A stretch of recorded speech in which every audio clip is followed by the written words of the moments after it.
is that there was so much there before the storm that we should have dealt with. I mean, if you look at what was happening in New Orleans and Louisiana before the storm, there was a need for intervention.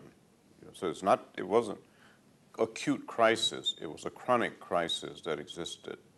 And there is, in fact, in our country, a chronic crisis when you look at what happens to so many people in the wealthiest country in the world in terms of not having access to health care, living in poverty, not having, transportation, all the things that could have been fixed beforehand.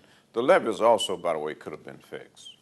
I didn't dwell a lot on the levees, but given the right priorities, the levees could have been fixed beforehand. But I think the before, during, and after the storm is to say, when do you intervene? Do you intervene? We intervened inadequately before, and clearly we intervened inadequately during the storm. That got a lot of attention, that inadequate intervention, and even immediately afterwards to really go in and to make repair. But I think looking to the future, hopefully what comes out of this discussion is the best time to intervene is before. And if it's the most cost-effective, the most humane, even before you talk about cost-effectiveness, the most humane time to intervene is before the storm, before the crisis. It saves unnecessary pain and suffering. So that was part of the message that I was trying to get across, is that there is a time to act before the storm, but you have to care enough about the situation to do that. And that actually is a very similar point.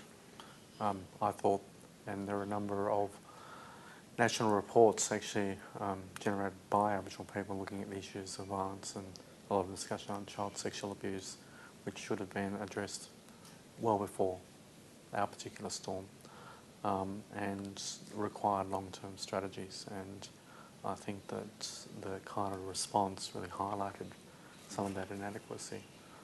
I also think too that there's a common issue there about politically invisible populations.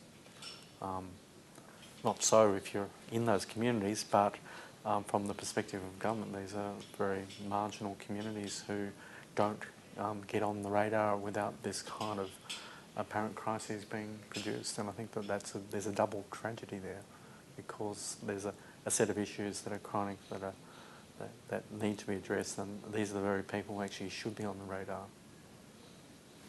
I think the only solution is for us to find each other. It's as long as we're isolated, the Aborigines population here, African Americans, until there is a global social movement geared toward changing these things, I don't think things are going to change. I think that's the only hope. Otherwise, I think the people who are wealthy maintain control. But I think they take notice when large numbers of people rise up.